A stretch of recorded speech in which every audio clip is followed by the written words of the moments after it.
écologie, musique, environnement, santé. Sa polyvalence renforce ses compétences. Marie Montpetit.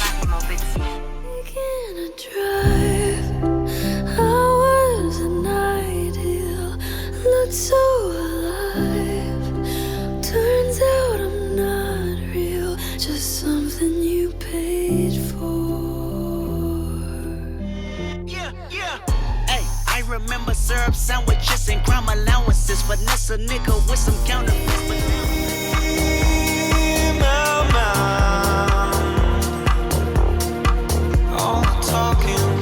Petite intro musicale pour nous mettre dans l'ambiance du festival Osheaga qui avait lieu ce week-end à Montréal au parc Jean-Drapeau. Si vous en avez pas entendu parler, peut-être que vous étiez dans une grotte parce que c'était partout, avec entre autres Billie Eilish, Kendrick Lamar, Rufus du Sol comme tête d'affiche. Et ça a été une édition remarquable à laquelle Florence, notre journaliste à la recherche chez Cube Radio, était sur place. Allô Florence? Salut Marie. J'ai été à Osheaga toute la fin de semaine, de vendredi à dimanche. J'ai les grosses scènes en ce moment. Week-end, Non, c'est pas plate. Épuisant, mais vraiment le fun.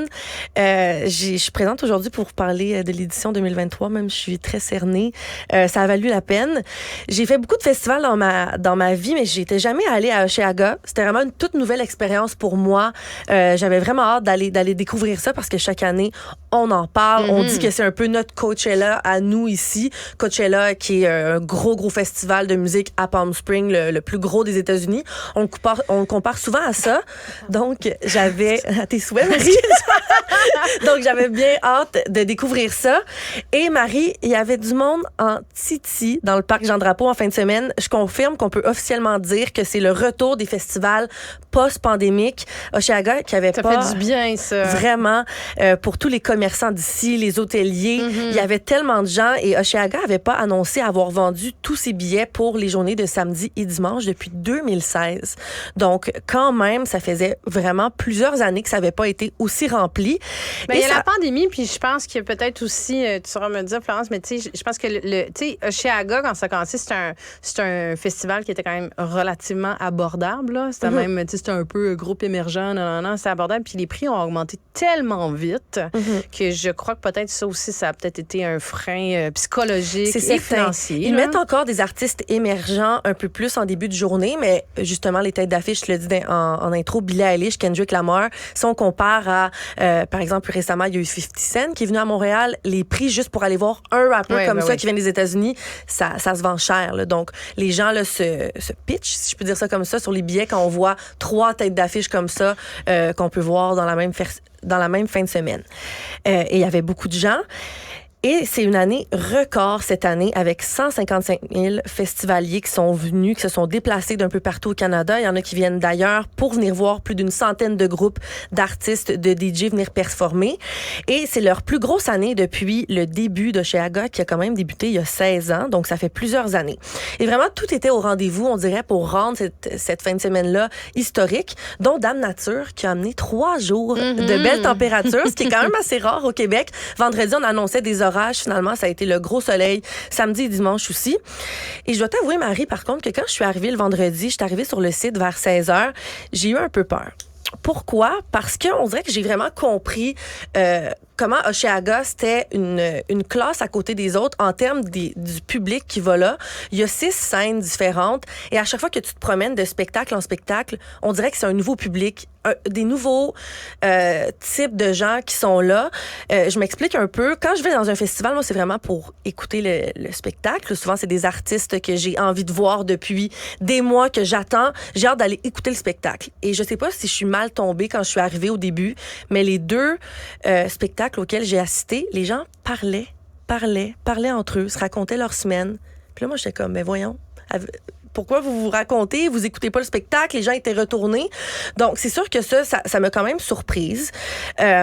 Tu vois qu'à Osheaga, certaines personnes viennent pas nécessairement pour l'artiste, mais plus pour venir chiller avec des amis. Ouais, c'est ça. C'est comme un week-end. On va à Osheaga ensemble. On fait le week-end. On va prendre un verre, on découvre des artistes. Puis en fait, c'est correct. Il y a vraiment rien de mal à ça. J'ai juste vraiment été saisie au début quand je suis arrivée parce que je suis comme, oh mon Dieu, OK, c'est vraiment différent qu'Il-Sonic, que Veld, que les autres festivals auxquels j'ai assisté dans le passé. Mais ça s'est placé. vendredi, je suis allée à Charlotte Cardin, qui est d'ailleurs venue là, à la Elle était à pied rescousse. c'est ça, là, elle est arrivée à pied levé, là, Oui, complètement. parce que 2 jours avant, donc mercredi, Aya Nakamura a annoncé à la production qu'elle n'allait pas pouvoir être là. Donc, ils ont contacté Charlotte Cardin à la dernière minute, qui a confirmé au producteur du festival en moins de 5 heures quand même qu'elle allait pouvoir être là. Il faut savoir que quand un artiste annule comme ça, on contacte quelqu'un d'autre, c'est pas juste Charlotte Cardin qui dit « Ah ben oui, moi je suis disponible ». Il faut que son équipe complète, les musiciens au complet soient disponibles en même temps.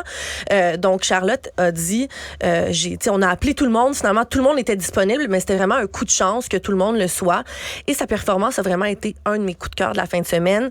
En plus, il y avait tellement de gens qui étaient là, dont je voyais à côté de moi des gens qui la connaissaient pas nécessairement parce que je les voyais pas chanter, mais qui avaient vraiment l'air d'apprécier le spectacle. C'est une Québécoise en plus, donc c'est vraiment une belle fierté pour nous. Elle jouait à la scène principale, donc c'était vraiment un beau spectacle. Je suis curieuse de la balance français-anglais dans le choix de c'est parce que là, tu sais, elle n'était pas préparée à venir chanter là, nécessairement.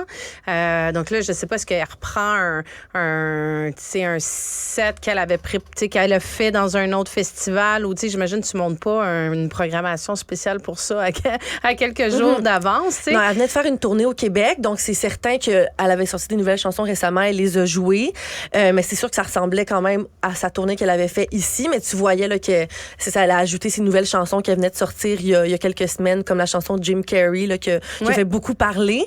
Puis elle a fait beaucoup de chansons. Elle en a fait quelques-unes en français, si je me trompe pas, mais la majorité de son répertoire est en anglais, mais elle parlait là, les 2 langues pendant sa performance. Sinon, je continue avec mes autres courriels. Mes autres coups de cœur. Avec nos artistes, avec d'autres artistes québécois que j'ai vus pendant la fin de semaine, dont Alicia Moffett, qui, elle, a performé devant de nombreux festivaliers à la scène principale.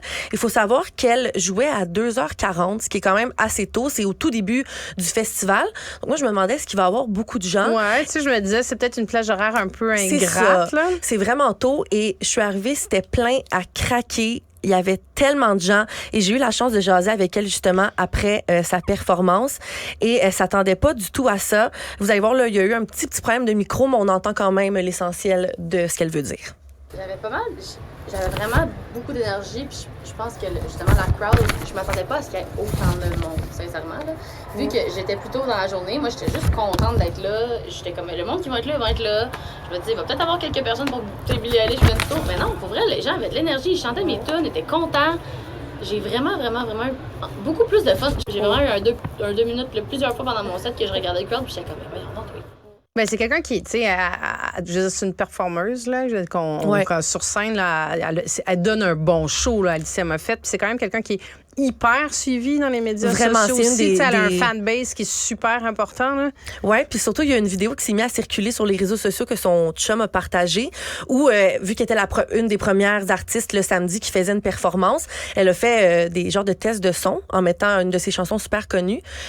Puis on voit la foule arriver en courant où la scène était vide, comme s'ils pensaient que le spectacle était commencé, mais c'était juste des tests de son. Donc, c'était vraiment beau à voir. Elle était vraiment super contente de sa performance. C'était sa première fois. C'est un bon coup de chez Aga de l'avoir invitée parce qu'elle est vraiment là, même si elle est beaucoup connue, niveau musical, elle est en pleine montée en ce moment. Donc, c'était vraiment un super spectacle. Autre coup de cœur, le producteur et DJ Fred Again. On va écouter un extrait de la chanson avec laquelle il a conclu sa performance dimanche, puis je vous en reparle après.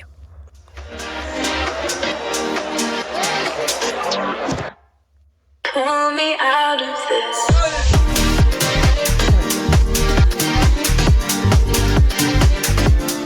Fred Again est vraiment, selon moi, la meilleure prise du festival Osheaga cette année parmi les artistes de musique électronique. Il est jamais venu ici et sa popularité a complètement explosé depuis 2 ans. Il venait tout droit d'un grand festival qui avait joué la veille à Lollapalooza à Chicago. Ça faisait longtemps que ses fans espéraient le voir à Montréal. Quand Osheaga avait annoncé qu'il venait, c'était la folie furieuse. Tout le monde achetait les billets. Et Fred Again, il faut savoir que c'est vraiment une expérience en soi parce qu'il fait tout en direct, ce qui est quand même assez rare de certains DJ où on a l'impression qu'ils viennent en avant, mixer quelques chansons, puis on sait pas si est-ce que c'est préenregistré ou il mixe pour vrai. Tu le voyais en sueur sur sa petite console, en train de mettre sa musique. Il chante en même temps. Des fois, il arrêtait pour s'essuyer tellement qu'il avait chaud. C'était vraiment une performance qui était attendue. Moi, je l'écoutais du haut de la colline. On voyait là, la scène remplie. Et je me sens un peu mal pour les autres DJ qui devaient jouer aux autres scènes en même temps parce que je te dis, Marie, je pense qu'il ne devait pas avoir un chat. Tout le festival était à la scène principale. C'était au coucher de soleil. C'était vraiment magique comme ambiance. Et je veux souligner aussi que le DJ britannique a commencé sa performance en projetant des messages sur les écrans qui étaient traduits en français, un peu boboche, mais quand même, on comprenait l'essentiel du message, parlant d'à quel point il tenait jamais pour acquis des moments de succès comme Oshéaga, à quel point il était content d'être à Montréal. Donc, j'ai vraiment apprécié le fait que c'était traduit en français, même si on voyait des petites erreurs de un 2 à la place d'un A traduit de l'anglais. C'est une belle attention. C'était vraiment une belle attention. Mais tu sais, tu parles de Lollapalooza, c'est curieux. Ben, c'est curieux. Ça fait des gros week-ends, hein, parce que Billie Eilish était là aussi. Elle est venue Elle faisait Montréal cette fin de semaine. Il y avait plusieurs chanteurs. Moi, j'étais là-bas. Donc, il y a plusieurs chanteurs qui faisaient les deux le même week-end, ou plusieurs DJ, puis plusieurs artistes. Dans le fond, ça fait des en tout cas, ça leur fait des gros. Ça doit leur remplir la batterie autant que ça la monte, là, autant que ça la descend, de jouer sur des scènes, devant des scènes qui sont aussi achalandées, où est-ce qu'il y a autant de monde. Mm-hmm. J'ai entendu entre les branches que les artistes aiment vraiment beaucoup Montréal. Ils parlent à quel point c'est un peu un public qui est unique en soi de venir jouer à Montréal. Il y en a beaucoup, dont le DJ Dom Dolla cette année qui a demandé de revenir encore une fois cette année à Montréal. Donc, c'est vraiment beau à voir que des artistes demandent de revenir. Et sinon, dernier coup de cœur, le groupe australien Rufus du Sol. If you could see me now, I'd probably let you down, but that's enough for me. You got me begging, baby.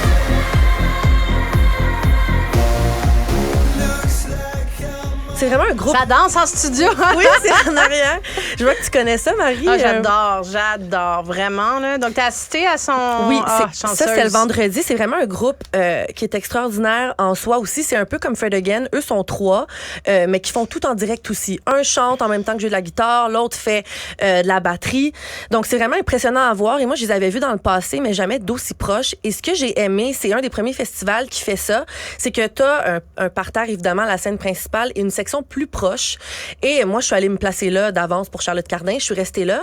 Et Oshéaga ont fermé la petite section parterre, ce qui fait que les gens, pendant la performance, peuvent pas se mettre à sortir ou rentrer. T'es là, t'es pris là jusqu'à la fin. Fait que ça faisait qu'on avait beaucoup d'espace, ce qui est vraiment spécial parce que souvent, t'es tout pogné. C'est un petit peu comme dans une boîte de sardines. Ouais, surtout quand c'est des artistes attendus où la plupart des gens vont voir. Donc, c'était vraiment une expérience magique en soi, ça aussi, au coucher du soleil. Et c'était vraiment beau à voir, là, qu'ils font tout en direct. Moi, c'est ce que j'apprécie le plus des artistes, quand tu vois qu'ils font ça en live. Et Marie, pour terminer, une question qui me reste toujours en tête quand je vais dans les festivals, surtout quand je vois des groupes québécois. Chez Aga, il y a plusieurs artistes québécois qui viennent et qui souvent sont un peu, je peux dire, en même temps que des artistes internationaux. Ils peuvent jouer en même temps. Est-ce qu'ils ont l'angoisse des fois d'avoir aucun public ou pas beaucoup de gens?